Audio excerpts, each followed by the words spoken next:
Okay, it's recording now. Okay. It stopped. So, I mean, Brandon was born when I was only 15 years old. We always said he was like a little fat Mexican baby. And when I think of Brandon, like, he always had an intensity to him. Like, he would come to my house in college, and he would take cardboard boxes and like slide down my stairs and smash them in the closet. He did it like over and over and over again. And he was just like the most hyper fun kid to be around. And then as an adult,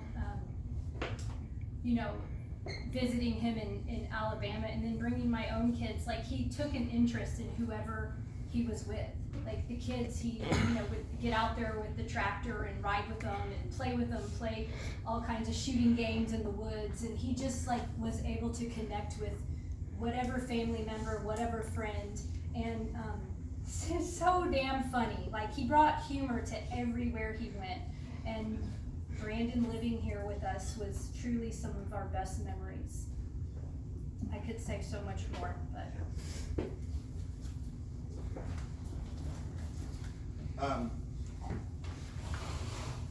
as a father of a son in recovery, opening Ranch House was, a whole new world for me. And it still stands as an example of this day when I'm talking to people at the ranch and they're struggling with the recovery. There was a conversation I had with Brandon one day in the office. And I'll never forget, because every time I'm sitting in the office, I know Brandon painted this office, because we sat out there for days, him with a paintbrush. And he was just, kind of in the space of, I think I got this. I don't need anyone else's help. I'm gonna go do my thing. Doesn't matter what anybody else says, I'm gonna go do my thing. And I was really worried about it. And something shifted within a 24-hour time frame, because he came to us, he's like, you know what, the only way I can do this is if I truly surrender. Like, if I take the advice of others, if I listen to what you guys are saying, because I know what you're saying is right. And in that moment, you saw this peace come over him. It was like, there was no longer the struggle of, well, what do I gotta do, or how am I gonna do it? He just surrendered to the idea that this community's got me. Through everybody around me, through this group, we're going to do this together. And it was, the perfect example of what true surrender looks like. And again, we use him as an example of so many men come through the program to this day of what surrender looks like and sounds like, and the outcome it has, because that conversation in the office that day completely changed his trajectory. And I will continue, as long as I can, let him be an example of what that looks like.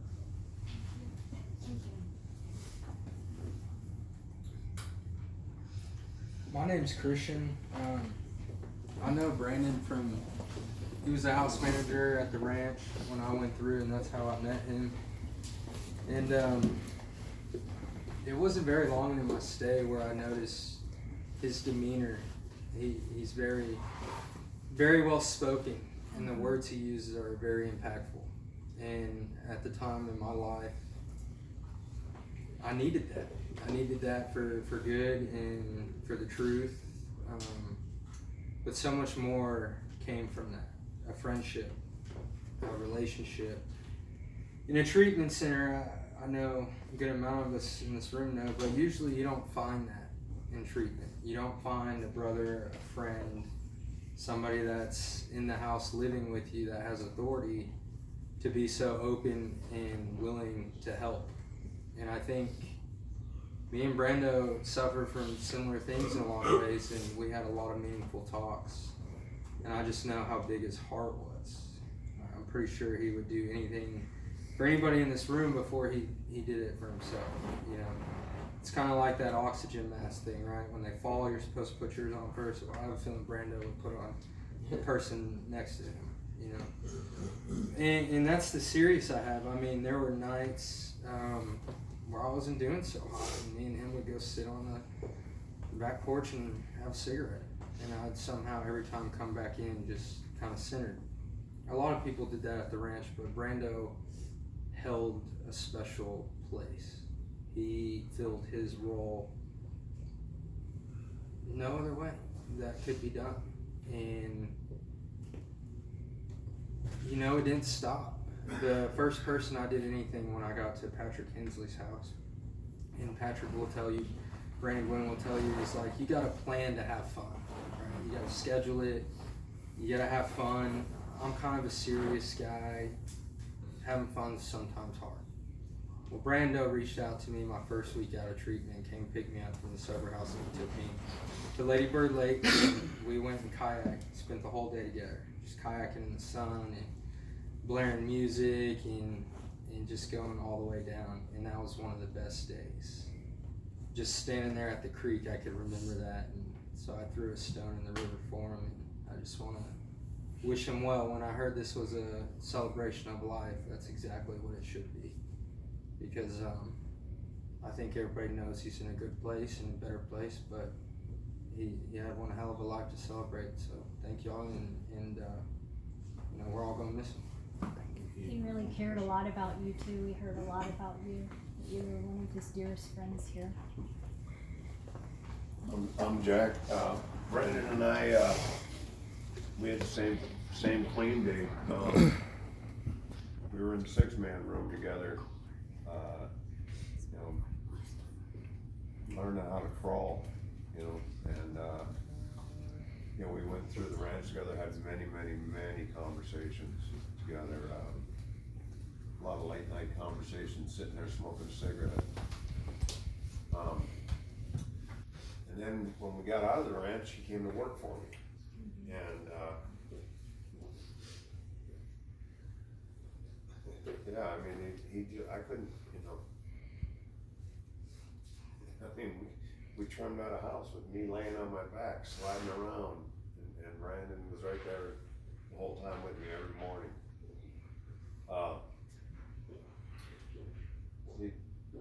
My first time as an adult, Brandon taught me how to cry.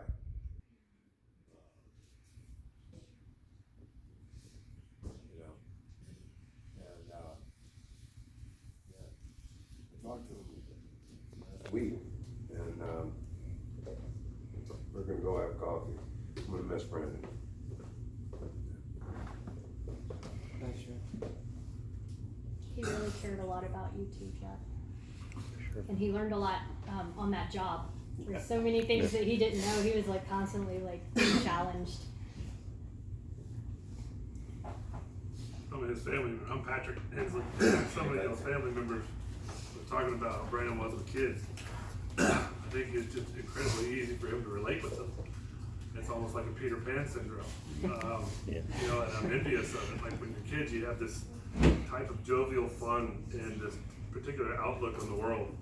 Then as you grow up, a lot of times, a lot of us have lost it to adulthood and doing other things. And Brandon was one of the guys that never lost it. He kept it. I think it's what made him so good with kids. That's very admirable. Maybe I can keep that. If you look at him like that's an adult. But he knew how to enjoy life and have fun like only kids can. And that's remarkable that he was able to keep that. I don't know many people that have been able to do that, and he did it well. And just that alone I learned from. Just that piece, like all the different pieces I learned from, but that alone was one of the coolest aspects of his life and how he looked at things. Just a jovial spirit all the time. It was contagious. It was contagious with anybody that was around him.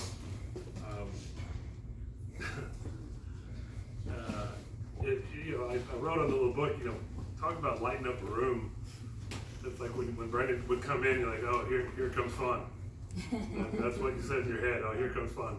What are we doing? Like, watch out, because he's going to try to high five you and he'll slap your butt or something like that.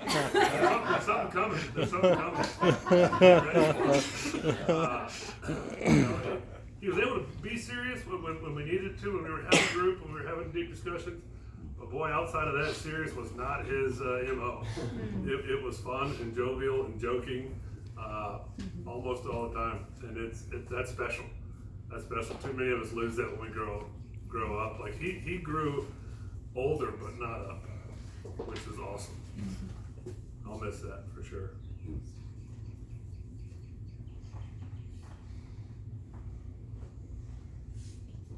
Thank you. You can take this, I'll do it. Yeah. So,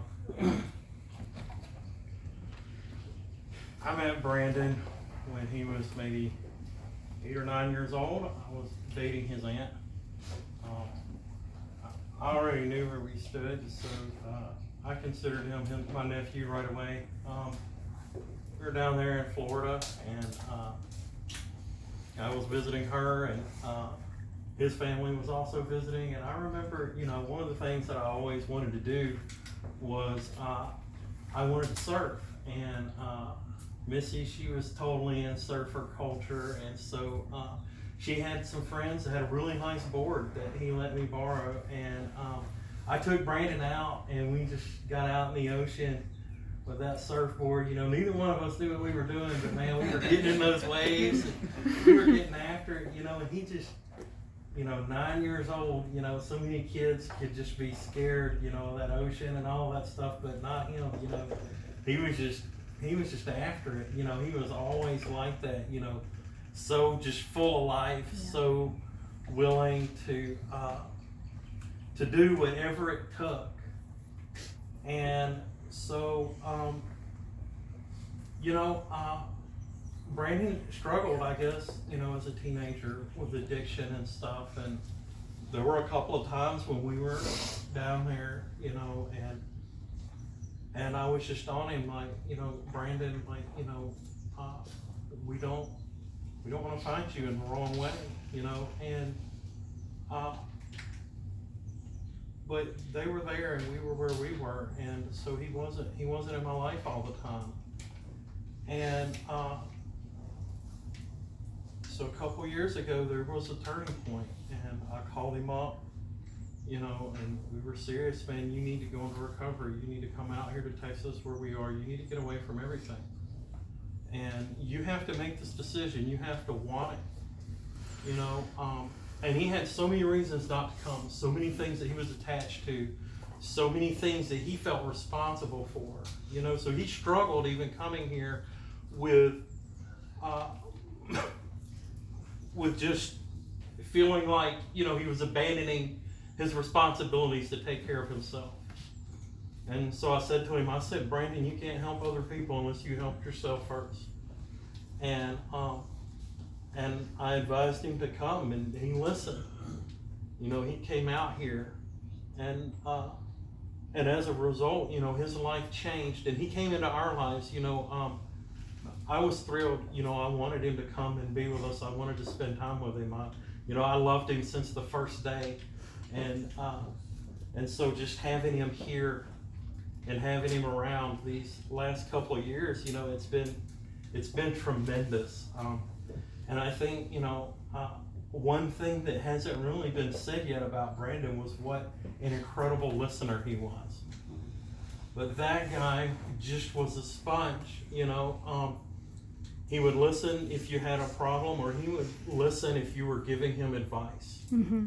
And you could tell, he just really would take it in, and he would soak those things up. And one of the things that I talked to Brandon about was in the Bible, in the Old Testament, whenever God did something with those people, he would have them pile stacks of stones up, and those stones would become a monument. They're still there today. And so they were for the people of Israel always to go back to those monuments and say, look at this thing, look at what has been done. And I told Brandon, I said, Brandon, you need to build, when you're on these highs and you're in these good moments, and you know that God is blessing you, you need to build these monuments in your life so that you have these stone monuments, these pillars that you can stand on. And I could tell you, he was doing that. Like, he even reminded me of it a couple of times, and he was standing on those monuments, on those pillars, those stones. And you guys were such a part of that. He was so, I think what mattered to him most in life was you guys and recovery and walking with the guys and being a part of it and helping other people that were struggling. And I think it helped him to stay strong. And so, I just want to encourage you guys to do the same thing, to build those monuments in your own lives so that when your own challenges come, you have something that you can look at, something that you can stand on, so you can stand strong and push through those trials. We all face them, and we all have to get through, and we're all one bad decision away. And so having that community, those people in your heart that lift you up, the people that you could turn to, the close friends, the ones that sit up and talk to you over a cigarette, that's important. It's important. And what we can do sometimes is we can close ourselves off, and we cannot make that phone call. We cannot reach out to that person. But it's like looking away from that monument. It's like walking away from it and forgetting what was done in your life. So, I would encourage each and every one of you, you know good and well that Brandon was not like that. You know good and well that Brandon was the guy that would call you out on your stuff. And you know that he wanted the love and the support from the people around him. So I would just encourage you guys to stay in that, to stand strong, to have those monuments in your heart, and just to continue to love in the way that he loved, and to help each other in the way that he reached out to and helped everybody around him. It's good, baby.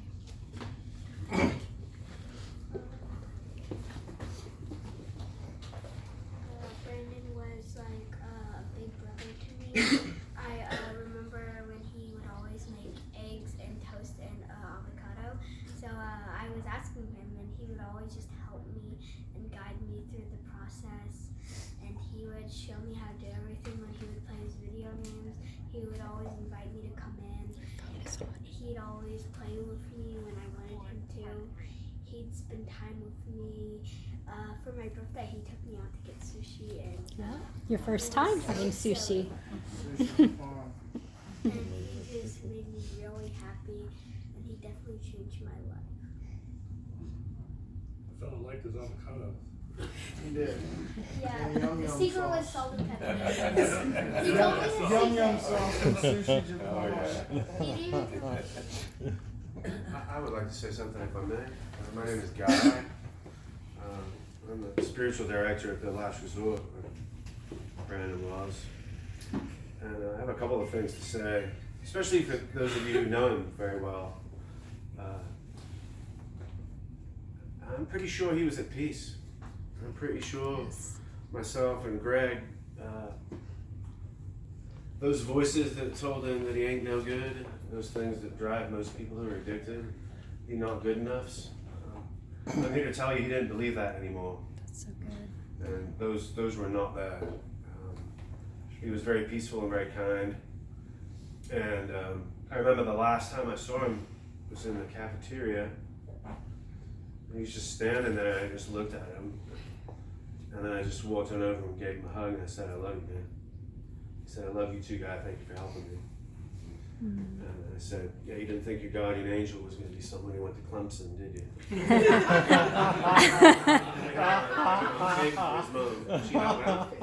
Oh, yeah. And we just had a little giggle, and if he was still here, if I was putting a bet on someone to be sober and loving and kind for the rest of my life, I'd put it all in on him. And he did as good as you can do. And, he's lucky to have a family, and he's lucky to have his recovery family. And, he was a blessing to work with. Thank you. Thank you. And I'm sure he loved hearing your accent constantly. Maybe. He didn't like my Clemson hats too much.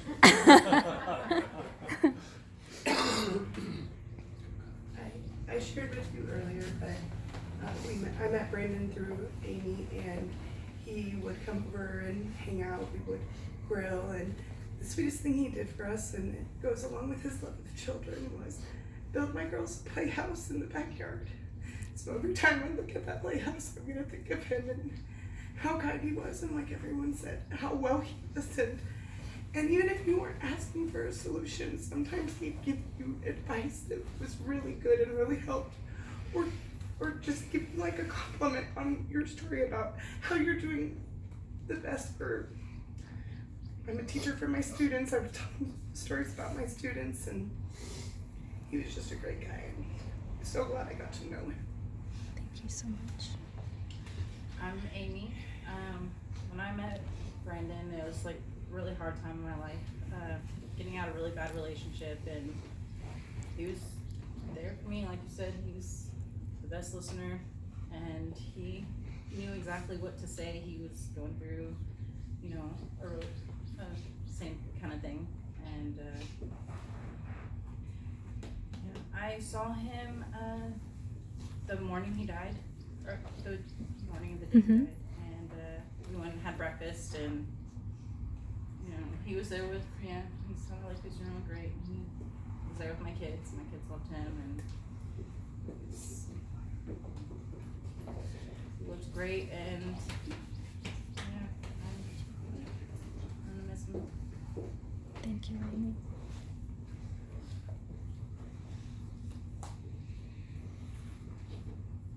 My children want to say anything?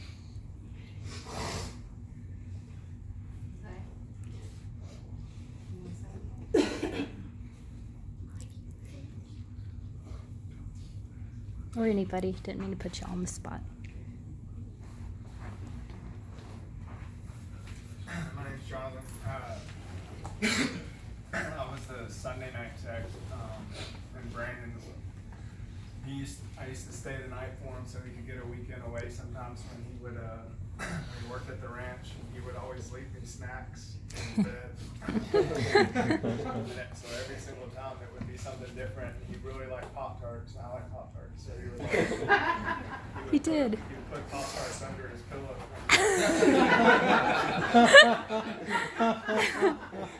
Which I thoroughly enjoyed. He really was a really wonderful man.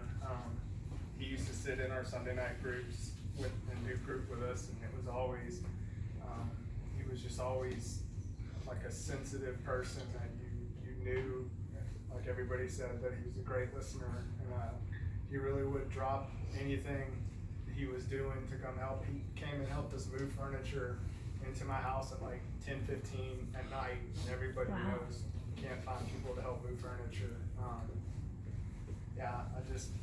I wish I had an opportunity to smoke another cigarette with him. I had a lot of late night talks with him on Sunday nights, so he'll be missed. Thank you. You guys will laugh at this, but when I first met Brandon was when Mike and Missy got married, and you know, Missy said her nephew was coming to be the ring bearer. And you know, you think of the ring bearer in the wedding as being this little toddler. Oh no, he was like a full-grown man. He was, what is he, 11? Yeah, he was at least 11. He was huge. And I was like, is he a junior groomsman? And then he was the ring bearer. And it was the funniest thing. That was the first time I saw him. And every time, I wasn't laughing at him, I was laughing at Missy. But every time I saw him, I would just laugh. And then when he moved here, that's all I could think. Oh, the ring bearers moved here. And he just made me laugh. And like he said, he was like a kid. Even though when he was 11, he looked like a full-grown man. But he just brought so much joy. Every time we had family dinners, he was always there. He came to my husband's birthday. He hung out with the guys. And he just brought joy with him wherever he went. And Brandon, we love you, and you are forever in our hearts, and we will forever miss you.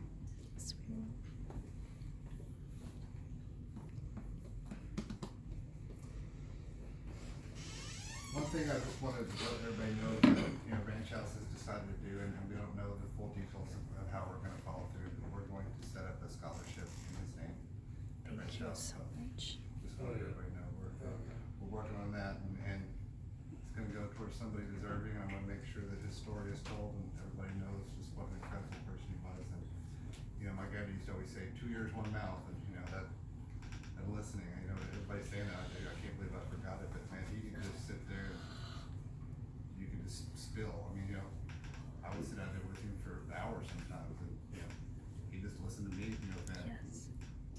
You know, he was an incredible person to be around. And I hope we can set this up in his honor, and it'll help somebody else struggle. Thank you, Brandon.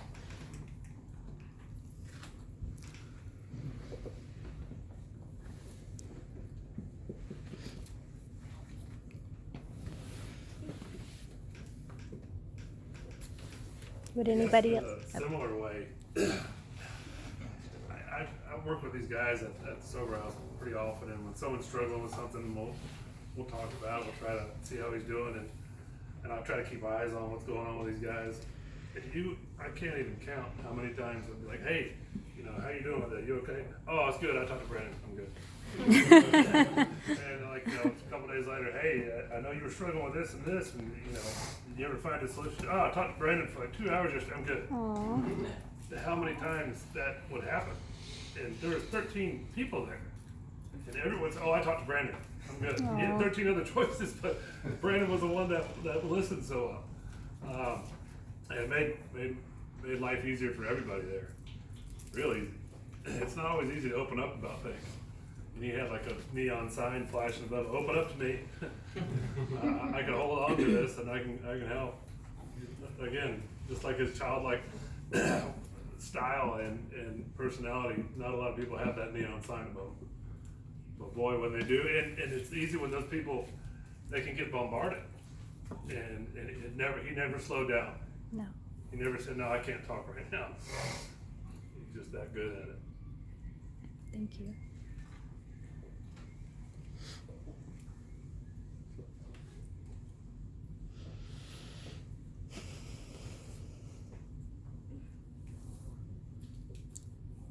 Yeah, he did that with us many, many nights, where he was like having a personal counselor living here.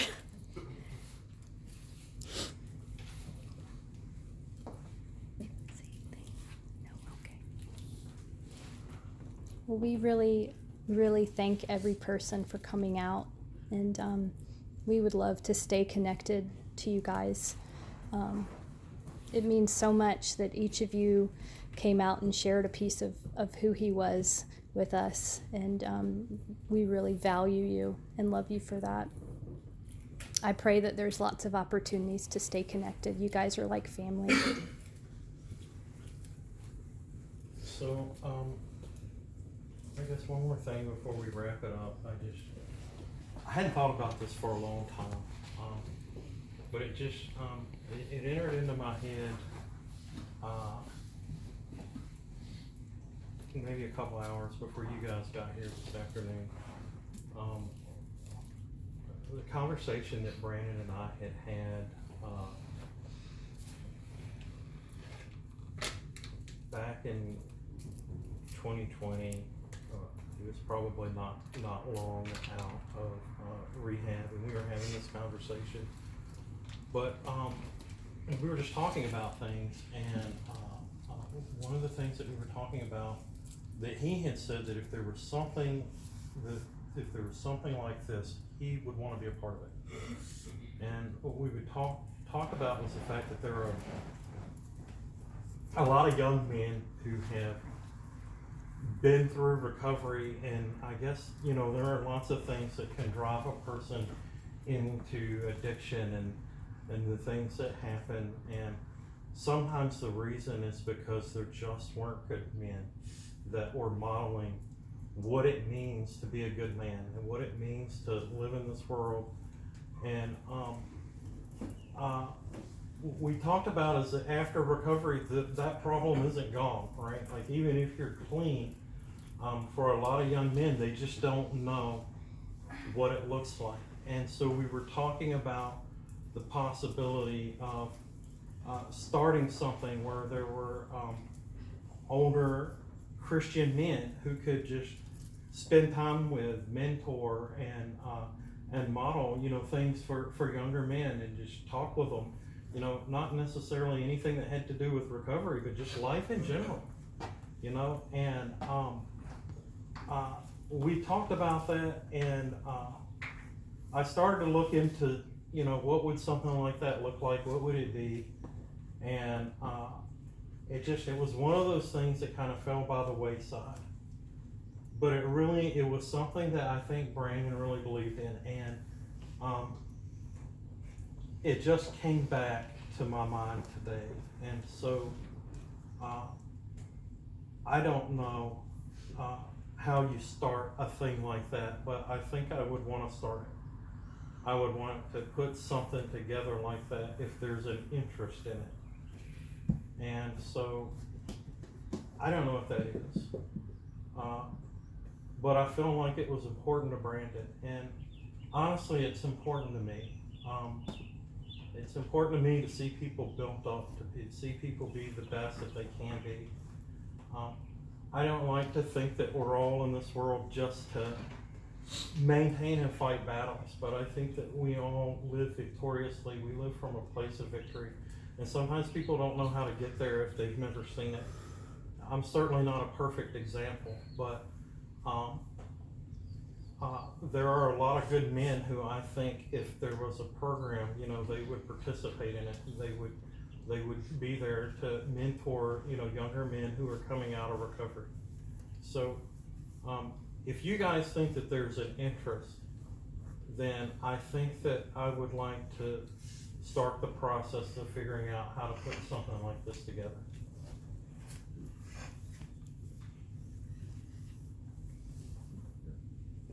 Thank you, Hans. So I don't know.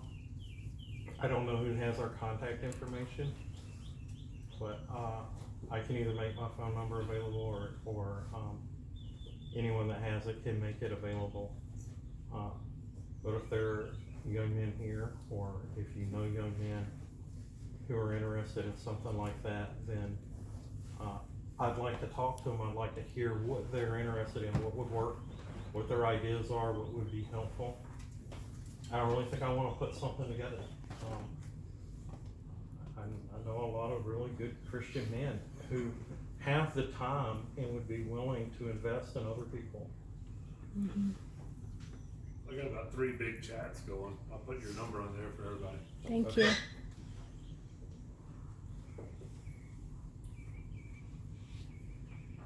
If anybody's interested in going fishing, the fish bite like crazy out there.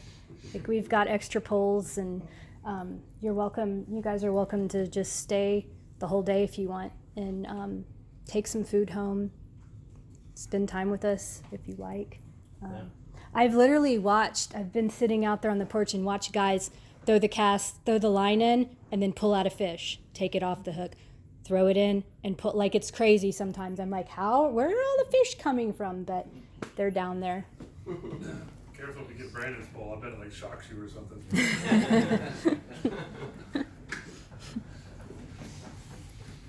Thank y'all for having us. Thank you. We love y'all.